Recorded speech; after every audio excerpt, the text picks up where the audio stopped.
మనము కిందటి తరగతిలో శకుంతలోపాఖ్యానం చెప్తున్నాము. శకుంతలోపాఖ్యానం లోపల శకుంతల దుష్యంతుని సభకు ఏతించి తన పూర్వ స్థితిని చెప్పి తనకు కలిగినటువంటి కుమారుణ్ణి చూపుతూ రాజుతోటి విషయాలు చెప్తుందనే విషయాన్ని చెప్పుకున్నాం. స్త్రీ యొక్క గొప్పతనం, గృహిణి యొక్క గొప్పతనం ఏంటి అనేటువంటిది పద్యంలో చెప్పుకున్నాం.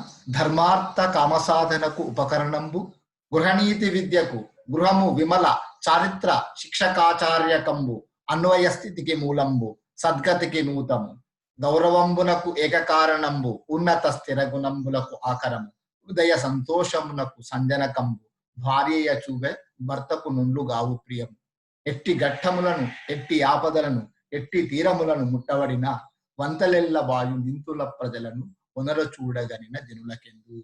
అంటే గృహస్థాశ్రమ ధర్మంలో భార్య యొక్క గొప్పతనాన్ని, పుత్రులు సంతానం యొక్క గొప్పతనాన్ని చెబుతూ ప్రతి మనిషికి కష్టాలు నష్టాలు బాధలు అన్నీ వస్తుంటాయి. ఎటువంటి కష్టాలు వచ్చినా ఎటువంటి బాధలు వచ్చినా ఇంత పని చేసి వచ్చినా ఇంటికి వచ్చిన తర్వాత తమ పిల్లలను దగ్గర తీసుకున్నట్టయితే, తన భార్యను దగ్గర తీసుకున్నట్టయితే తన చింతలన్నీ కూడా పోతాయి అని చెబుతూ ధర్మ అర్థ కామ మోక్షములకు కూడా మరి భార్యనే ముఖ్యమనేటువంటి విషయాన్ని ఆ దుష్యంతునికి చెప్తుంటుంది. ఇంకేం చెప్తుంది అంటే, మరియు భార్య పురుషునందు అర్థం భక్తం చేసి పురుషునకు మున్న పర్యత అయిన పతివ్రత పరలోకంబున తన పురుషుం కూడా తదాగమనంబు ప్రతీక్షించుచుండు, పురుషుండు మున్న పర్యతుండైన పదం పడి తానును పర్యతయై తన పురుషుం కూడా అరుగు అట్టి భార్యను అవమానించుట ధర్మ విరోధంబు, మరియును పురుషుండు భార్య యందు ప్రవేశించి గర్భంబున పుత్రుండై తాను ఉద్భవిల్లు కావున అంగాదంగాత్ సంభవసి అనునిది ఆదిగా గల వేదవచనంబుల యందును జనకుండును పుత్రుండును అనుభేదంబు లేదు. చూడండి, మన జీవితంలో భార్య భర్త యొక్క గొప్పతనాన్ని చెప్తుంది. ఎందుకయ్యా మరి వివాహం చేసుకుంటాం అంటే ధర్మ కార్యక్రమ నిర్వహణ గురించే వివాహాలు చేసుకుంటాం. కానీ ఇప్పుడు పరిస్థితులు కొంత దానికి మన హిందూ ధర్మంలో ఉన్నటువంటి యొక్క వివాహం యొక్క గొప్పతనాన్ని ఎంతో చెప్తున్నారు. ఈ ప్రస్తుతంలో కొంతమంది దాని విషయం తెలియక కొంత వక్రీకరించి ఏదో రకంగా వ్యాఖ్యానాలు చెప్తుంటారు. అవన్నీ మనం పట్టించుకోవాల్సిన అవసరం. ఇంకేం చెప్తుంది ఈమె, మరియు భార్య పురుషునందు అర్ధం బగుటం చేసి, అంటే చూడండి అర్ధనారీశ్వర తత్వము అంటాం. వాగర్త వివ సంపృక్తౌ వాగర్త ప్రతిపత్తయే జగతః పితరో వందే పార్వతీ పరమేశ్వరో అంటాం. అంటే ఈ జగత్తుకు ఆది దంపతులు పార్వతీ పరమేశ్వరులుగా చెప్తాం. శంకరుడు శివుడు అర్ధనారీశ్వర తత్వం చెప్పుకుంటాం. అర్ధనారీశ్వరుడు అంటే సగం శివుడు సగం పార్వతి కలిగినటువంటి వాడు. అంటే అర్ధనారీశ్వరుని యొక్క పటాన్ని మనం గమనించినట్టయితే సగ శరీరం శివుంది ఉంటుంది, సగ శరీరం పార్వతీదేవి ఉంటుంది. అందుకనే భార్య భర్త సంసారం లోపల భార్య వేరు భర్త వేరు అనేది ఉండదు, గుర్తుపెట్టుకోవాలి మనం. భార్య యందు పురుషుడు అర్ధంబు అన్నాడు. భార్య పురుషుడు ఇద్దరు కూడా సగభాగం. పురుషునందు అర్ధం ఎవరు? భార్య అంట చేసి మున్ను పర్యత అయినా, ఒకవేళ సరే జీవితంలో మరణం, మనం మానవులము అంటే మరణం ఉన్నటువంటి వాళ్ళం మనం మానవులు. మన మనుష్య జన్మకు మరణం అనేది తప్పకుండా ఆ దైవం విధించింది. మనం పుట్టినటువంటి వాడు గిట్టక తప్పదు. పుట్టినటువంటి వాడు తప్పకుండా చనిపోవలసిందే. అది సృష్టి యొక్క ధర్మం. ఒకవేళ భార్యాభర్తలలో పురుషునకు మున్ను పరయతి అయిన, అంటే భార్య పురుషుని కంటే ముందు పరలోకంలోకి వెళ్ళినట్టయితే, మరి పతివ్రత పరలోకమున తన పురుషుని కూడా తదాగమనంబు ప్రతీక్షించుచుండు. చూడండి, ఇక్కడ భార్యాభర్తల సంబంధం అనేటువంటిది 7 జన్మ సంబంధాలు అని చెప్తుంటాం. అంటే అందుకనే వివాహం మన హిందూ ధర్మశాస్త్రం లోపల వివాహం జరిగే సందర్భం లోపల ఏం చేస్తారు? 7 అడుగులు సప్తపది అని చేస్తూ ఉంటాం. సప్తపది అంటే 7 అడుగులు నడుస్తుంటారు. 7 అడుగులు ఒకరి గమనం, ఒకరి మార్గాన్ని అనుసరించి ముందు భర్తను నడుస్తుంటే వెనుక నుంచి భార్య తను అనుసరిస్తూ ఉంటుంది. అంటే ఈ 7 అడుగులు నడవడం అనేటువంటిది 7 జన్మలకు ప్రతీకగా మనం చెప్తూ ఉంటాం. మరి ఈ పతివ్రత భర్త కంటే ముందు చనిపోయినట్టయితే భర్త గురించి ఎప్పుడు వస్తాడు అనేటువంటి స్వర్గలోకంలో పరలోకం లోపల అక్కడ భర్త గురించే నిరీక్షిస్తూ ఉంటుందట, ప్రతీక్షిస్తూ ఉంటుందట. ఒకవేళ పురుషుండు మున్న పర్యతుండైనా సరే, ఇక్కడ ఎవరు ముందు వెళ్తారు, ఎవరు తర్వాత వెళ్తారు అనేది మన కర్మను బట్టి, మన ఆయుష్ను బట్టి నిర్ణయిస్తాడు దైవం. ఒకవేళ పురుషుడే ముందు పర్యతుడైనట్టయితే, మరణించినట్టయితే, పదం పడి తానును పర్యతి అయి తన పురుషుని కూడా నరుగునట్టి భార్యను అవమానించుట ధర్మ విరోధంబు. ఒకవేళ పురుషుడే పైన మళ్ళీ, అంటే ఒకప్పుడు మనకి ఏముండే అంటే సరే పదం పడి తానును పర్యతి అయి తన పురుషుని కూడా నరుగును అంటే, ఇదివరకు కూడా ఒకటి ఏముండే మన ప్రాచీన సంప్రదాయం లోపల సతీ సహగమనం అనేటువంటిది కూడా ఉండేది. సరే, అది రానున్న కాలం లోపల విషయం. అంటే ఒకవేళ భర్త మొదలు చనిపోతే భర్తతో పాటు తన పతివ్రత ధర్మాన్ని చూపెట్టేందుకు తను కూడా చనిపోయే తత్వం ఉంది. అది అంటే తన ప్రాణం ఉండగానే భర్తతోటే తను వెళ్ళేది. కానీ అది మన ప్రభుత్వాలు నిషేధించినాయి. అది ధర్మంగా మనం చెప్తుంటాం. ఇప్పుడు మనకు అక్కడ ఇది అప్రస్తుతం.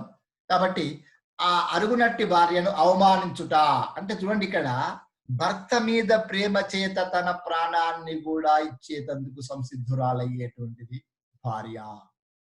మరి అటువంటి భార్యను అవమానించడం ధర్మ విరోధంబు, ధర్మానికి విరోధం. మరియును పురుషుండు భార్య యందు ప్రవేశించి గర్భంబున పుత్రుండై తాను ఉద్భవిల్లును. మరి ఇంకేంటిది చూడండి, ఇక్కడ భార్య భర్తల యొక్క సంబంధం మనకు చెప్తుంది. మరి పురుషుడు స్త్రీ, పురుషుడు అనేటువంటి వాడు శివత్వానికి చెప్తూ ఉంటాం, స్త్రీని పార్వతిగా చెప్తూ ఉంటాం. మరి ఈ పురుషుడు భార్య యందు ప్రవేశించి గర్భంబున పుత్రుండై తాను ఉద్భవిల్లుతూ ఉంటాడు. భార్యాభర్తల యొక్క సంబంధం వల్లనే, కలయిక వల్లనే సంతానం అనేటువంటిది జరుగుతుంది. కావున అంగాదంగాత్ సంభవసి అనున్నది ఇది ఆదిగా గల వేదవచనంబుల అందును జనకుండును పుత్రుండును అను భేదంబు లేదు. అంగాదంగా అంగములు, శరీరంలో ఉన్నటువంటి ప్రతి అవయముల యొక్క కలయిక చేత సంభవించినటువంటి వాడే పుత్రుడు. ఆ జనకుని యొక్క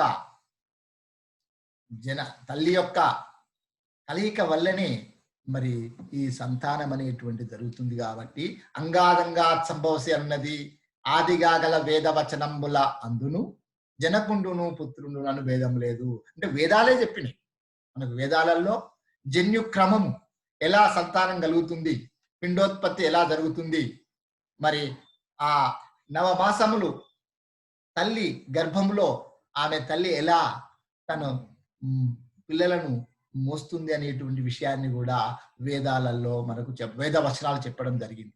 కాబట్టి పుత్రునికి తండ్రికి భేదం లేదు, అభేదత్వం, ఇద్దరు కూడా సమానమే అనేటువంటి విషయాలు చెప్పినాడు. అందుకని ఏం చెప్తున్నాడు, వినుగార్హ్య పత్యమను నయ్యనము విహరింపబడి తదాహవనీయంబున.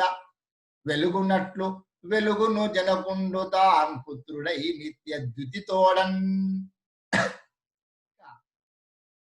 ఏమయ్యా ఏం చెప్తున్నాడు? వినుగార్హ్యపత్యమను నయ్యనలము విహరింపబడి తదాహవనీయంబున వెలుగునట్లు వెలుగును. గార్హపత్యము, ఆహవనీయము, అనిలము అనేటువంటివి త్రేతాగ్నులు. గార్హపద్యము, అనలము, ఆహవనీయము అనేటువంటి చూడండి ఇక్కడ వినుగార్హ్యపత్యమను అయ్యనలము విహరింపబడి తదాహవనీయంబున వెలుగునట్లు. అంటే ఈ త్రేతాగ్నులతో కూడుకున్నటువంటి వాడు అంటే భర్త యొక్క అంటే తన తండ్రి యొక్క ఏదైతే వెలుగు ఉందో అంటే ఈ త్రేతాగ్నులు గార్హపత్యము, అనలము, ఆహవనీయము అనేటువంటి వెలుగుల యొక్క సమా కూడుకున్నటువంటి ఆ వెలుగు తండ్రి తాన్ పుత్రుడై తను తన యొక్క వెలుగును పుత్రుడిగా తన భార్య యందు ప్రవేశించే విధంగా ఉంటుంది. కాబట్టి ఇదంతా ఒక క్రియ జరుగుతూ ఉంటుంది. మరి ఈ త్రేతాగ్నుల చేత కూడుకున్నటువంటి ఆ వెలుగు భర్త ద్వారా భార్య యందు ప్రవేశించి పుత్రుడుగా పుత్రికగా జన్మిస్తుంటుంది. కాబట్టి అయ్యా మరి గొప్పతనం చెప్తుంది ఇక్కడ. పుత్రుడు ఎలా జన్మిస్తున్నాడు? మరి ఈ పుత్రుని యొక్క గొప్పతనాన్ని తాను చెప్పుతూ ఆ చెప్తుంది. అంతేకాకుండా ఇంకా తాన తన నీడ నీళ్ళులలో నేర్పడదుచున్నట్లు లోకస్తుత తత్సూను జనకుండు సూచి మహానందము బొందు అతిశయమ ప్రీతిమయిన్. చూడండి ఇక్కడ మనము మన నీడను నీళ్లు ఒక బావి దగ్గరికి వెళ్తాం. బావి లోపలి తొంగి చూసినట్టయితే ఆ నీళ్లలో మన నీడ కనబడుతుంది. అంటే మన ప్రతిబింబం కనబడుతుంది. తాన తన నీడ నీళ్ళులలో నేర్పడదుచున్నట్లు లోకస్తుత తత్సూను జనకుండు సూచి మహానందము బొందు అతిశయము అప్రీతిమయిన్. అంటే కొడుకు యొక్క గొప్పతనాన్ని లోకులు స్తుతించినట్టయితే తత్సూను లోకులు అంటే చూడండి కొడుకు గొప్పతనం ఎప్పుడయ్యా? పుట్టినప్పుడే నా కొడుకు గొప్పవాడని చెప్పుడు కాదు. కొడుకు యొక్క గొప్పతనాన్ని లోకులు గొప్పగా చెప్పినప్పుడు ఆ తల్లి తండ్రులు కూడా చాలా సంతోషం మహదానందం పడుతూ ఉంటారట. అందుకనే పుత్రోత్సాహంబు నాడు పొందుర సుమతి సుమతి శతకాలు చెప్పినాడు. పుత్రుడు జన్మించినప్పుడు పుట్టదు జనులా పుత్రుని కనుగొని పొగడగా పుత్రోత్సాహంబు నాడు పొందుర సుమతి అని చెప్పినాడు. అంటే పుత్రుడు నా కొడుకు పుట్టినాడు అని చెప్పి చాలా సంతోషం అందరూ కూడా జబ్బలు చచ్చుకొని నేనే గొప్ప అని చెప్తుంటారు. కానీ పుత్రికలు పుట్టంగానే మనం గొప్ప అనుకోవద్దు. వాళ్ళ యొక్క గొప్పతనాన్ని లోకులందరూ కూడా మెచ్చాలి. లోకస్తుతం తత్సూను జనకుండు సూచి మహా ఆనందము పొందు అతిశయము. ఇదే చాలా గొప్ప, ఇదే సంతోషం. అందుకని ఇంకేం చెప్తుంది పుత్రుని యొక్క గొప్పతనం? నాయనా మరి నీకు జన్మించినటువంటి పుత్రుడు ఎటువంటి వాడ? పున్నాంనో నరకాత్రాయత ఇతి పుత్ర అని వేదవచనంబు గలదు. కావున పుణ్యాచార్యుండైన పుత్రుండు ఉభయ పక్షంబుల వారిని ఉద్ధరించును. కావున చూడండి ఇక్కడ పున్నాంనో మన పురాణాలు చెప్పినటువంటి విషయాలు. మనిషి మరణించిన తర్వాత నరకాలు మనకు జన్మలు ఎన్ని? 84,84 లక్షల జన్మలు ఉన్నాయట. 1 కాదు 2 కాదు. ఎన్నున్నాయి? 84 లక్షల జంతుజాలాలు ఉన్నాయి. ఆ పున్నాంనో నరకాత్ర ఇతి పుత్ర అన్నారు. అంటే ఈ పున్నాంనము అనే నరకం, ఈ నరకాలు కూడా ఎన్నున్నాయట మనకు? మహారౌరవాది నరకాలు 21 ఉన్నాయట. 21 నరకాల లోపల నరకాల నుంచి ఉద్ధరింపజేసేటువంటి వాడు పుత్రుడే. ఆ 21 మహాఘోర నరకాలలో ఒకటి పున్నాంనము అనేటువంటిది ఒక నరకం. పున్నాంనము అనేటువంటి ఒక నరకం. ఇవన్నీ మనకు గరుడ పురాణంలో చెప్తూ ఉంటాం. మరి పున్నాంనము అనేటువంటి నరకాన్ని ఉద్ధరించ చేసేటువంటి వాడే పుత్రుడు అనేటువంటి వేదవచనం ఉంది. పుణ్యాచార్యుడైన పుత్రుండు. మరి పుత్రుడైనటువంటి వాడు పుణ్య కార్యక్రమాలు చేయాలి. మంచి కార్యక్రమాలు చేయాలి.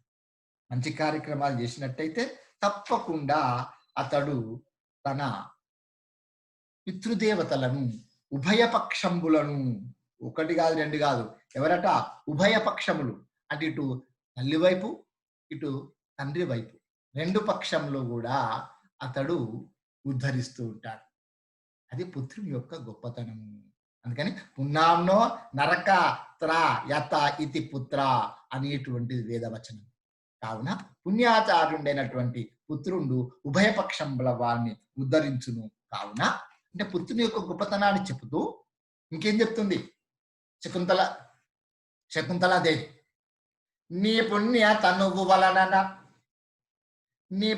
తనువు వలనన ఈ పుత్రకుడుద్భవిల్లి ఎంతయు నొప్పున్ దీపంబు వలన ఒండొక దీపము ప్రభవించినట్లు తేజం బెసగన్.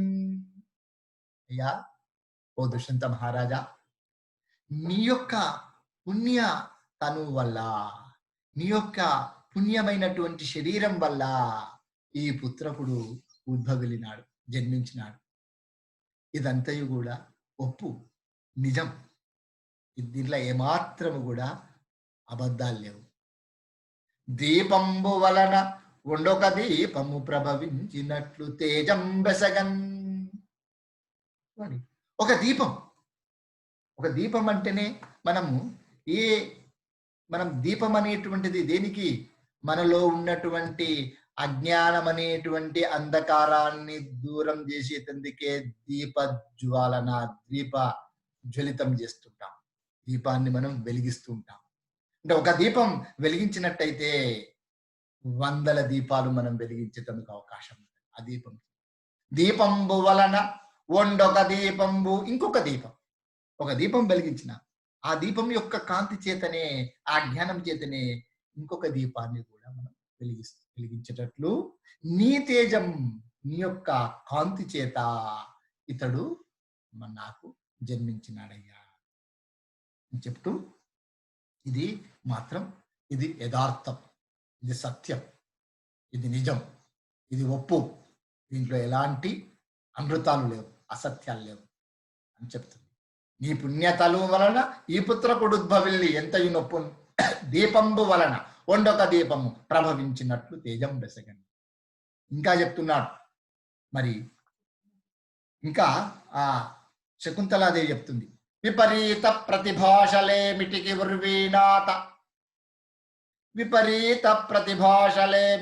ఉర్వీనాత ఈ పుత్రగాత్ర పరిష్వంగ సుఖము సేకొనుము ముక్తాహార కర్పూర సాంద్ర పరాగ ప్రసరంబు చందనము చంద్ర జ్యోత్స్నయున్ పుత్రగాత్ర పరిష్వంగమునట్లు జీవులకు హృదయంబే కడున్ సీతమే. నాయనా, ఇంకా నేను ఎందుకు ఎక్కువ మాటలు ఏం చెప్పాలి నీకు? విపరీత ప్రతిభాషలే ఓ ఉర్వినాథ, ఉర్వి, ఈ యొక్క ఉర్వి అంటే భూమి, ఓ భూనాథ, ఓ భూమిని పరిపాలించేటువంటి వాడా, ఓ రాజా, విపరీత ప్రతిభాషలేమిటికి, ఈ అన్ని అసంబద్ధమైనటువంటి యొక్క పలుకులు, ఎక్కువ పలుకులు, ప్రతిభాషలు ఎందుకు మాట్లాడాలి? అవసరం లేదు. ఈ పుత్రగాత్ర పరిష్వంగ సుఖము సేకొనుము, నేను తీసుకువచ్చినటువంటి, నా పక్కనే ఉన్నటువంటి ఈ పుత్రుణ్ణి అతను ఒక్కసారి నువ్వు కౌగిలింపజేసుకో. గాత్ర పరిష్వంగ సుఖంబు సేకొనుము అంటే ఒక్కసారి అతన్ని కౌగిల్లోకి తీసుకో. మరి చూడండి ఎందుకు చెప్తుంది ఆమె అంటే, మనము ఈ ప్రస్తుతం ఉన్నటువంటి యొక్క మనకున్న ఈ యాంత్రికమైనటువంటి జీవితంలో ఎవరమైనా ఏదో ఒక పనులు చేయక తప్పదు. పొద్దున్న నుంచి మధ్యాహ్నం దాకా మనం అన్ని ఆఫీసులలో కానీ అక్కడ కానీ ఇక్కడ కానీ ఎక్కడో పనులు చేసుకుంటూ వస్తుంటాం. ఇంటికి వచ్చిన తర్వాత మన పిల్లలు మనకు ఎదురుగా వచ్చి ఒక్కసారి అమ్మా నానా అని చెప్పేసి మన దగ్గరికి వచ్చి ఒక్కసారి కౌగిలించుకోగానే ప్రొద్దటి నుంచి పడ్డటువంటి యొక్క కష్టాలన్నీ కూడా మనం ఇట్టే మర్చిపోతూ ఉంటాం.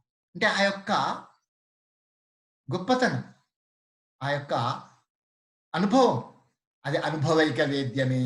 ఎవరో చెప్తే వచ్చేటువంటిది కాదు. కాబట్టి ఓ దుష్యంత మహారాజా, ఈ పుత్రగాత్ర పరిష్వంగ సుఖము సేకొనుము. ఈ పుత్రుణ్ణి నీవు దగ్గరగా కౌగలించుకో. మరి అదే కౌగలించుకున్నట్టయితే అది ఎటువంటిదయ్యా? ముక్తాహార కర్పూర సాంద్ర పరాగ ప్రసరంబు చందనము. మరి ముక్తాహారముల కంటే కూడా, అంటే ముత్యములు, వజ్రములు, వైడూర్యముల చేత పొదగబడినటువంటి హారముల కంటే కర్పూర సాంద్ర పరాగ ప్రసరంబు, కర్పూరము, గంధము, మంచి జవ్వాదితో కూడుకున్నటువంటి మంచి వాసన కంటే కూడా, చందనము, గంధం కంటే కూడా, చంద్రజ్యోత్స్నజం, చంద్రుని యొక్క కాంతి కంటే కూడా ఈ పుత్రగాత్ర పరిష్వంగము అట్లు జీవులకు హృదయంబే కడున్ సీతమే.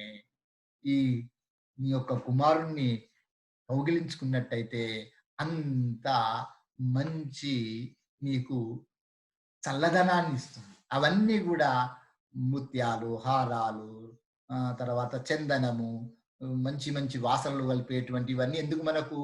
మనకు శరీరంలో మనకు చల్లదనాన్ని కల్పింపజేసేటువంటివి. ప్రతి మనిషికి, ప్రతి జీవునికి. మన మనస్సు కూడా హృదయము సంతోషం కలుగుతూ ఉంటుంది.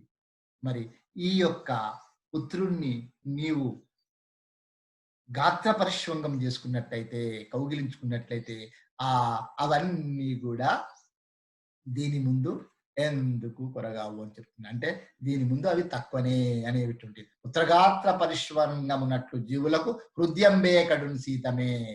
నీకు ఆ వాటిచ్చేటువంటి చల్లదనాల కంటే కూడా ఈ కొడుకు యొక్క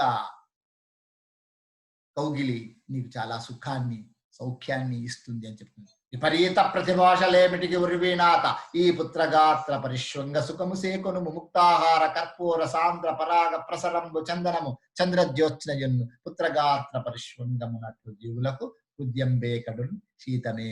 నీకు చల్లదనాన్ని ఇచ్చేటువంటిదయ్యా, నీ హృదయాన్ని ఆహ్లాదం కల్పించేటువంటిది అని చెప్తున్నాడు. ఇంకేమంటున్నాడు? అంటున్నది, అనగుడు వంశకరుండై పెనుపున నీసుతుడు వాజపేయంబులు నూరొనరించునని సరస్వతి వినిచె మునులు వినగ నాకు వినివీధి దశన్న.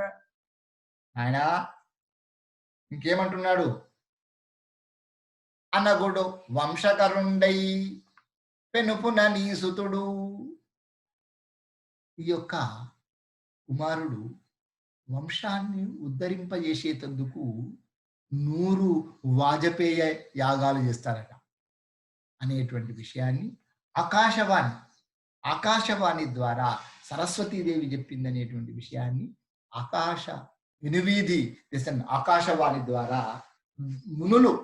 మునులు చెప్పగా నేను విన్నాను. మరి నీ కొడుకు సామాన్యుడు కాదు,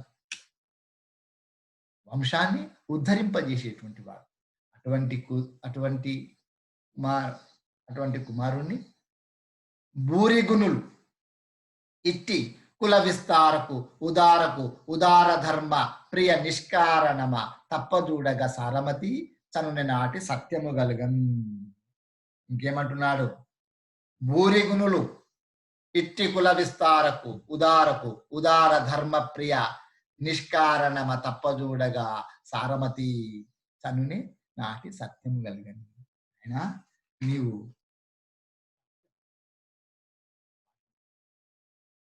చాలా గొప్పవాడు, భూరి గుణంలో మంచి గుణం కలిగినటువంటి వాడు, కులాన్ని విస్తారం చేసేటువంటి వాడు, ఉదారమైనటువంటి ధర్మమైనటువంటి ప్రియముగా మాట్లాడేటువంటి వాడు, నిష్కారణమ తప్పజూడగా, ఏ కారణము లేకుండా తప్పుగా చూడకు, ఓ సమస్త సారము తెలిసినటువంటి వాడా, అన్ని విషయాలు తెలిసినటువంటి వాడా, ఓ దుష్యంత మహారాజా, నీవు ఆ రోజు పలికినటువంటి యొక్క సత్యం తెలుసుకోమని చెప్తుందట. ఏమంటుంది? భూరి తర్వాత ఇంకేం చెప్తుంది? సత్యం యొక్క గొప్పతనాన్ని మనకు చెప్తుంది. చూడండి, సత్యం మనకు వేదాలలో ఋగ్వేదంలో మొట్టమొదలే మనకి సత్యం వద అని చెప్తారు. సత్యం వద, ధర్మం చర. చూడండి, 1-2 పదాలలోనే మనకు మొత్తం ధర్మ సూక్ష్మాలు చెప్పేస్తున్నాడు. సత్యం. కానీ మన మానవులం మనం ఏం చేస్తున్నాం? తెల్లవారు లేవగానే అన్ని అసత్యాలే పలుకుతుంది. సత్యం యొక్క గొప్పతనం ఎటువంటిదో మనకు శకుంతలాదేవి దుష్యంతునికి. అందుకనే ఇంకా సత్యం వద, ధర్మం చర, మాతృదేవో భవ, పితృదేవో భవ, ఆచార్య దేవో భవ అని మనకు ఋగ్వేదం లోపల రుక్కులు మంత్రాలుగా మనం చెప్తూ ఉంటాం. కానీ ఈ వీటిని మనం పాటించేటందుకు ఏంది అని అన్ని కొట్టేస్తుంటాం. కానీ సత్యం యొక్క గొప్పతనం ఏంటో మనకు ఇది జీవితం అంతా కూడా ఇవాళ క్లాసులో విని విడిచిపెట్టడం కాదు, జీవితాంతము మనకు ఈ పద్యము గుర్తుంచుకోదగినటువంటిది. ఆ శకుంతలాదేవి దుష్యంతునికి సత్యవాక్యం యొక్క గొప్పతనాన్ని చెప్పినటువంటి పద్యము తప్పకుండా మన జీవితాంతము ఇది కంఠస్థం చేసి గుర్తుంచుకోదగినటువంటి ఒక పద్యం. నుతజల పూరితంబులగు నూతులు నురిటి కంటే సునృత వ్రత యొక్క భావిమేలు, మరి బావులు నురిటి కంటే నొక్క సత్కతువది మేలు, తత్కతు శతంబు కంటే సుతుండు మేలు, తత్సుత శతంబు కంటే నొక సునృత వాక్యము మేలు చూడగన్. చూడండి ఇక్కడ ఏం చెప్తుంది అని. ఒక సత్యవాక్యం యొక్క గొప్పతనాన్ని చెప్తుంది. నుతజల పూరితంబులగు నూతులు నూరుటి కంటే అన్నది. మనము ఇప్పుడంటే మనకు అన్ని మన ఇళ్లలో అన్ని బోరు బావులు వచ్చింది. వెనుకటి బావులో మనకు వెనుకటి కాలంలో మనకి ఏముండేది? ప్రతి ఇండ్లలో కూడా మనకు నుయ్యి అనేది ఉండేది. నూతిలో ఒక బొక్కెన, దానికో తాడు, దానికో గిరిక పెట్టి ఆ నూతిలో ఉన్నటువంటి నీళ్లను మనం చేదుకునేటువంటి వాళ్ళు. ఇప్పుడు నుయ్యి అంటే నూతి అంటే ఎవరికి తెలియదు, బోర్ బావులే తెలుస్తాయి కదా. అందుకనే చెప్తుంది ఇక్కడ నుతజల పూరితంబులగు నూతులు అంటే మంచి నీరుతో నిండబడినటువంటి నూతుల కంటే కూడా ఒక నృత వ్రత యొక్క భావిమేలు. మరి నూతికి బావికి మధ్య భేదం ఉంది. నూతిలోంచి నీళ్లు తోడుకోవాలంటే మనం ఏం చేయాలి? ఒక బొక్కెన కట్టుకొని తాడు కట్టి దానిలో ఉన్నటువంటి నీరును చేదుకోవాలి. కానీ ఊర్లలో మనకు కొన్ని మోట బావులని, కొన్ని మంచినీళ్ళ బావులని ఉండేది. ఆ బావుల్లో లోపలికి దిగేటందుకు వీలుగా మనకు కొన్ని మెట్లు కూడా ఉండేది. ఊరి వాళ్ళందరికీ సంబంధించినటువంటి మంచినీళ్లు రావాలంటే అందులోకి వెళ్ళి ఓ బిందె తీసుకొని ఆ నీళ్లు తీసుకొని ఇంటికి తీసుకొచ్చుకోవట్టు. అంటే అందరికి దిగుడు బావి అంటాం దాన్ని. ఈ నూతుల కంటే కూడా ఒక దిగుడు బావి చాలా ముఖ్యమైనటువంటి. మరి బావులు నూరిటి కంటే, మరి ఆ దిగుడు బావుల కంటే కూడా ఒక క్రతువు, ఒక యజ్ఞం, ఒక యాగం మేలు, మంచిదట. తత్క్రతువది మేలు, తత్క్రతు శతంబు కంటే ఒక సుతుండు మేలు. మరి 100 క్రతువులు, 100 యజ్ఞయాగాది క్రతువులు చేస్తే ఎంత పుణ్యము కలుగుతుందో అంత పుణ్యము ఒక కొడుకు పుడితేనే అంత. సుతుండు మేలు, తత్సుత శతంబు కంటే నొక సునృత వాక్యము మేలు చూడగన్. చూడండి, 100 మంది పుత్రులు జన్మించినట్టయితే ఎంత పుణ్యం కలుగుతుందో 100 మంది పుత్రులతో సమానంగా ఒక సునృత వాక్యము మేలు అన్నాడు. అంటే మంచినైనటువంటి అనృత వాక్యము, ప్లస్ అంటే మంచి సత్యవాక్యము, అనృతము అంటే అసత్యం కానటువంటిది. సునృత వాక్యము మేలు చూడగన్.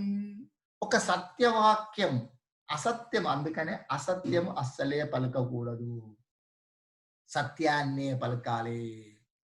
మరి ఈ సత్యం నాయనా, నువ్వు సత్యం పలు, సత్యం పలికి నువ్వు చేసేటువంటి నిజమైనటువంటి ధర్మాన్ని ఆచరించు అని చెప్తూ, నుతజల పూరితంబులవు నూతులు నురిటి కంటెనొక సునృత వ్రత యొక్క భవిమేలు, మరి బావులో నురిటి కంటెనొక సత్క్రతువది మేలు, తత్క్రతు శతంబు కంటే ఒక సుతుండు మేలు, తత్సుత శతంబు కంటెనొక సునృత వాక్యము మేలు చూడగన్. మరి ఈ సత్యవాక్యం యొక్క గొప్పతనాన్ని శకుంతలాదేవి చెప్పింది. చెప్పి ఇంకేం చెప్పింది? వెలయంగా అశ్వమేధంబులు